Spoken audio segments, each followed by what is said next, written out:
Meeting order. This is County Council special meeting, public hearing on the fiscal year 2018 budget. This is November 14th, 2017. Roll call. Councilmember Erby? Here. Councilmember Page? Here. Councilmember Wassinger? Here. Councilmember Gray? Present. Councilmember Dolan? Here. Councilmember Tracus? Present. Councilmember Harder? Here. Mr. Chair, we have a quorum. In accordance with Article 8, Section 8.030 of the St. Louis County Charter, the council is required to hold a public hearing to receive comments from all interested persons who wish to speak on the recommended 2018 fiscal year budget for St. Louis County. At this time, we'll call anyone who signed up on the speakers list.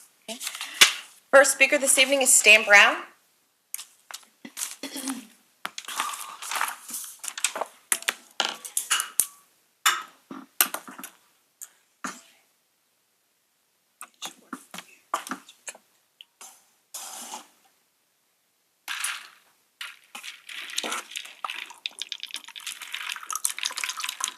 Thank you.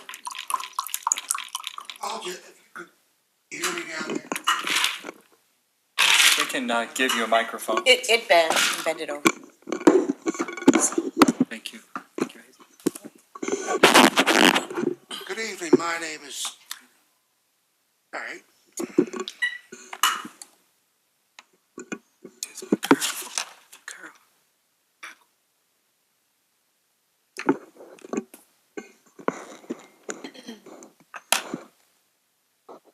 Try that, how's that?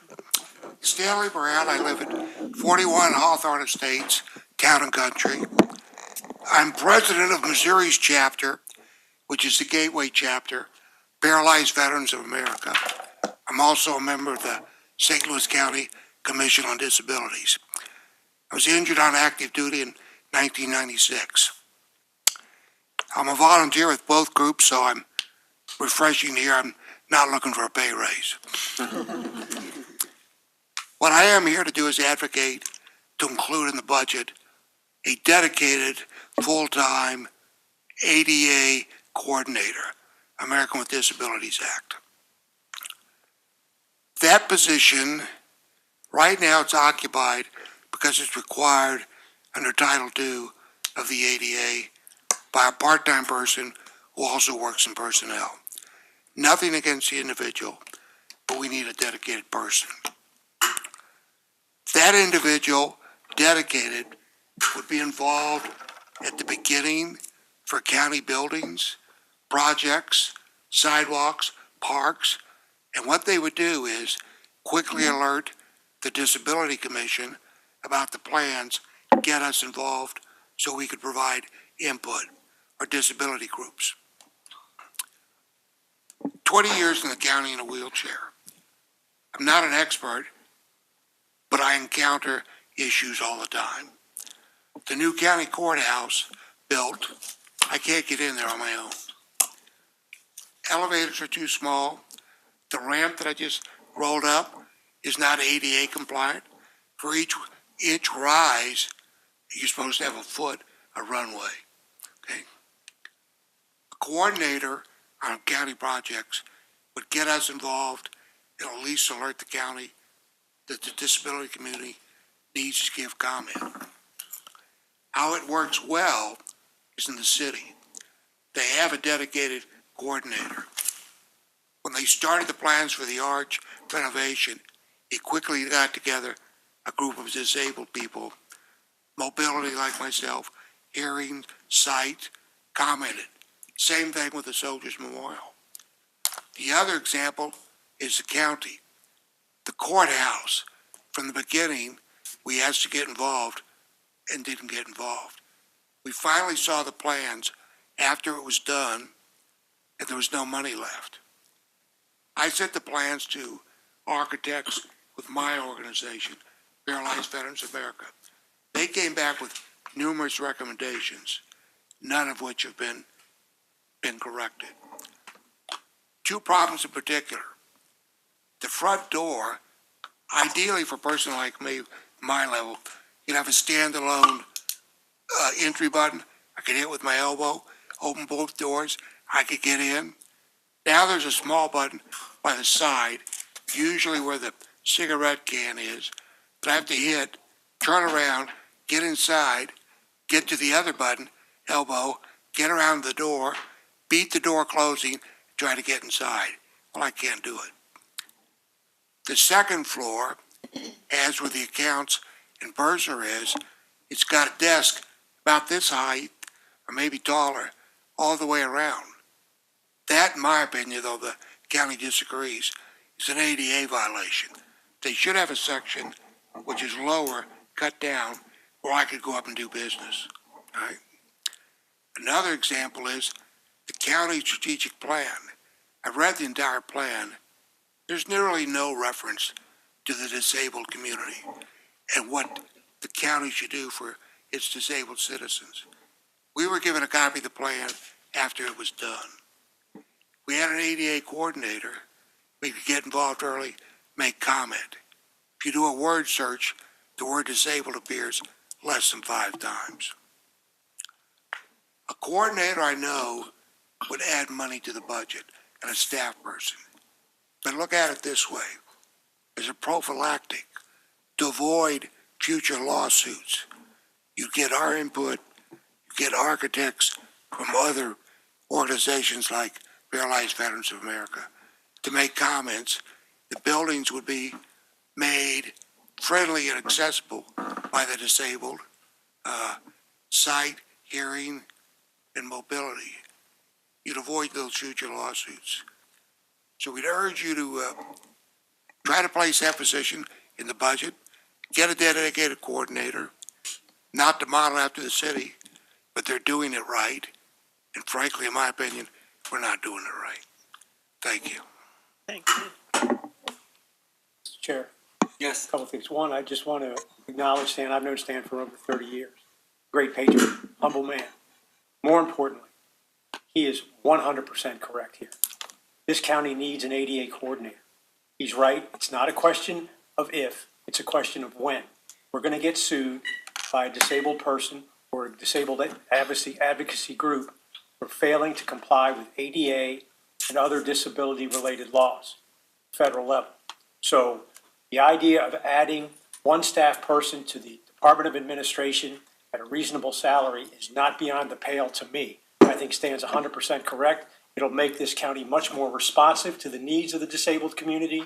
It will be a great prophylactic against future litigation, because frankly, I'm shocked it hasn't happened already, to be honest with you. And that was requested, when we had our meeting Yes, with them, ma'am. they requested an ADA Yes, ma'am. coordinator. So I wholeheartedly endorse what Stan is suggesting, and I think it's something that we should really take a hard look at in terms of carving out some money in the budget for that position. I just want to acknowledge that. Thanks, Ernie. You bet. Thanks for your service. And I did want to say I just appreciated you mentioning that because I had forgotten that they Right. told us. They did tell us.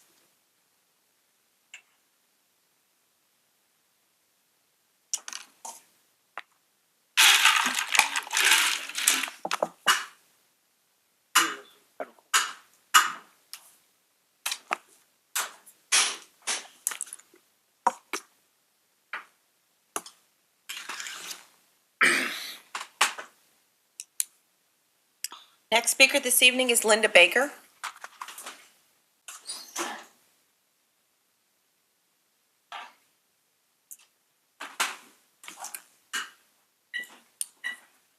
Good evening. As Jen said, I'm Linda Baker. I am the chair of the St. Louis County Commission on Disability, and I'm going to reiterate what Mr. Brown was talking about, that we need an ADA coordinator for the county for a time.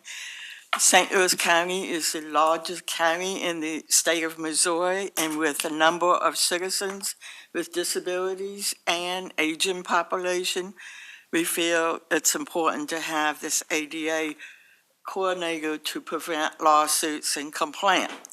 Currently, the county has a part-time coordinator who's in the Department of Administration, and there's no direct number.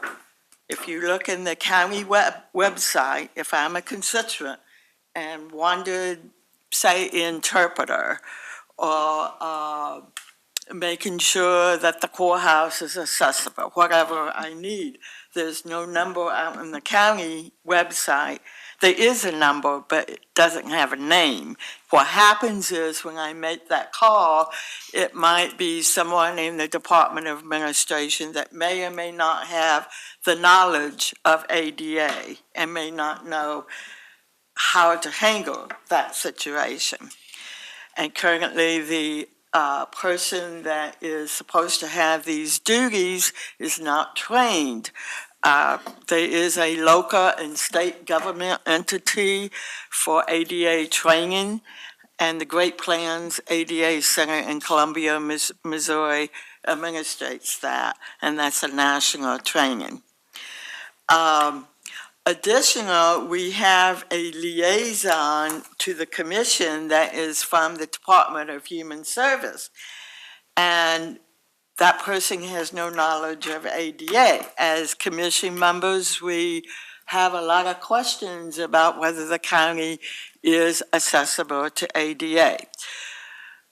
Also, the county has to have a transition plan. I've heard that you got a transition plan, but I haven't seen a copy of it. So, again, having an ADA coordinator oversees this to make sure that the county is complying with ADA. And having an ADA coordinator will also oversee new construction, and as I mentioned, the transition plan, TIF reviews, and also serve as a resource to municipalities. Currently, municipalities don't really have anyone that is certified and trained in ADA. So a lot of times municipalities may look to the county to get those questions answered. Thank you for your time, and I hope you consider a full-time ADA coordinator. Thank you. Any questions? No, thank you. Final speaker for this hearing is Cheryl Rose.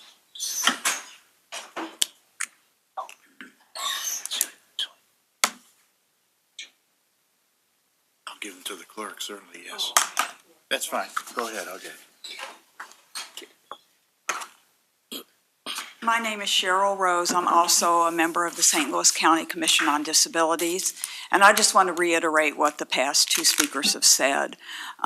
We don't feel that a part-time ADA coordinator is sufficient for the needs of St. Louis County, the size of St. Louis County, and the types of responsibilities that an ADA coordinator should be doing. And we also feel that the ADA coordinator and the liaison between the commission and county government should be the same person so that we're all on the same page. Thank you. Thank you. Thank you. Council? That was the last time speaker. Mr. Chairman, I was wondering if we could have Lori Flegel, if you could come forward and talk to us about this situation or what you know about it. Yeah. While she's coming down, Mr. Chair, I would like to state for the record that political entities as small as public school districts have full-time ADA coordinators. So the idea that a county with hundreds of millions of dollars in budget doesn't have one is absurd. I mean, we need to find a way, find the funds, to fully staff this position, in my opinion. Good evening. Do you have a specific question? Yeah. Lori, I've called you up. Thanks for coming down. Yes. If you could just give us maybe a background on what's been said. I know you worked on a comprehensive plan and some of the other plans for ADA compliance. Can you tell us kind of history and bring us up to speed? And is these issues true the way they describe? Well, I had the privilege of working with the Commission on Disabilities, I think for about 5 years. That goes back a few years when Pat Dillon was the ADA coordinator, and Pat and I did quite a bit of work with the Commission on Disabilities. I actually helped the commission prepare their own strategic plan. The commission had gone through a period of time where they weren't fully, their membership had declined. And so we set forth really a 5-year plan to work more closely with them. They, for the very first time, began submitting annual reports to the county council, which is part of the ordinance that governs that commission. So there was an annual report that and you guys will have to help me with what year we started doing that, but Pat Dillon and I assisted with helping them prepare annual reports so that you would know what their issues are. Transportation and housing tends to be the number one issues for them. They also met annually. There is a subcommittee of the council on disabilities, so there is a council committee on disabilities, and the commission would meet annually with them as well. We were preparing the strategic plan that Mr. Brown referenced earlier. Many of the concepts in the current strategic plan, which is coming to its 5-year end for review in 2018 per the charter, we review that plan every 5 years. We really try to encompass the issues around the aging of the population. We do reference a number of issues in that plan about accessibility. We have a lot of statistics about disability in the county, which I would be happy to share as part of our aging initiative. So we've done a lot of census work on the kinds of disabilities, the percent of our population, so we do have that kind of information. I would think for a county of our size, our employment base, our constituency base, that it would be appropriate to have a full-time ADA coordinator.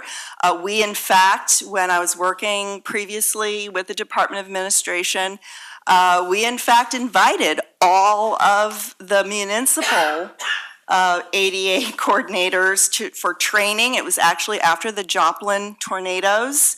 I, in fact, was personally involved in inventorying all the municipalities, because if you have more than 50 employees under the federal law, you are required to have a designated. It doesn't mean necessarily 100% full-time. I mean, it could be your city clerk, can be your designated, ADA coordinator.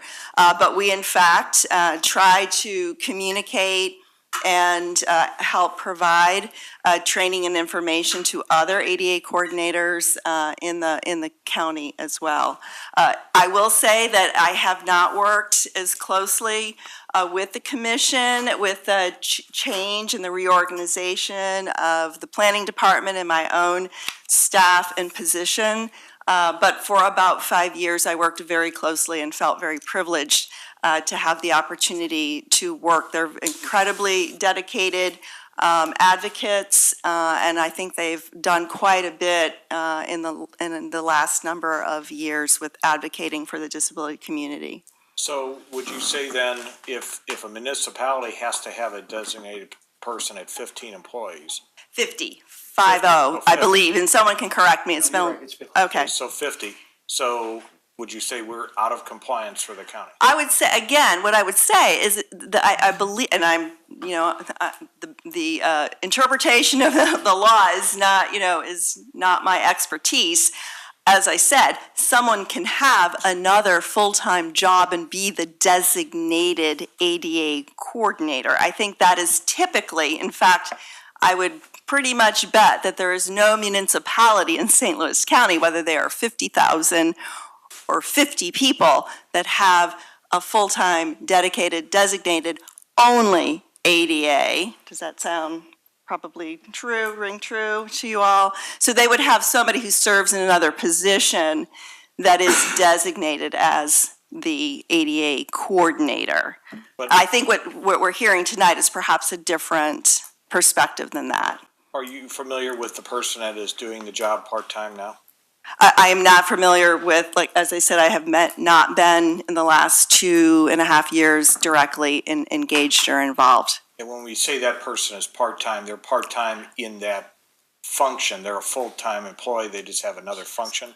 Yes, I believe the director of that, is Pam still here? Pam is here. It's in the Department of Administration in the Personnel Division. But when Pat Dillon left employment with the county, there was, I have not been directly involved since really that time. My last question is, we've spent millions upon millions building a courthouse next door. Is these accusations is that true about, are we not ADA compliant, or is it just a weird design, or? Again, I was not, it was not my sphere of governance. I was around when when the Commission on Disabilities was engaged in the Arch grounds, the big federal.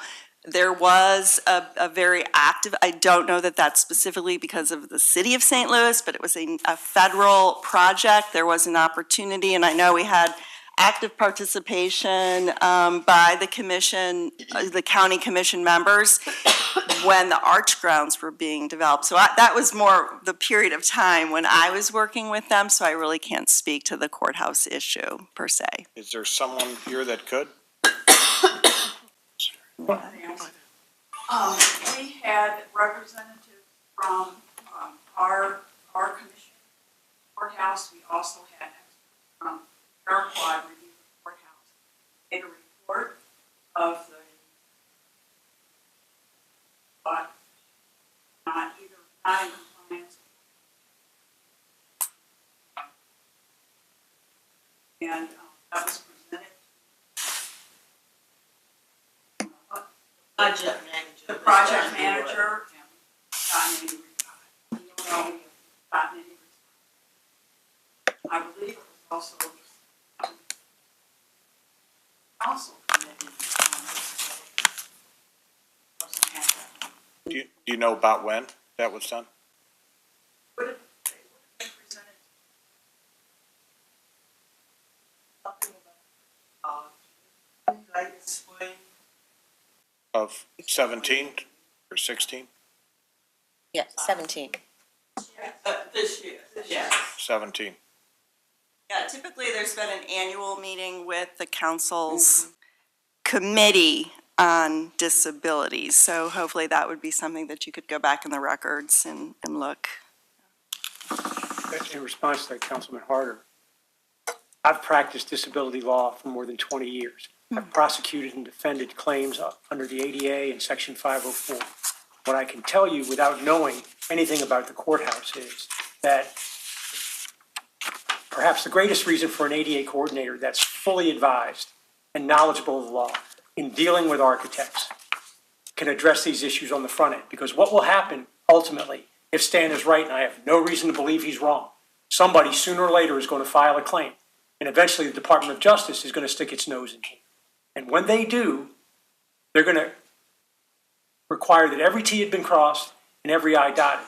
And the fact that your architect dropped the ball will not save you.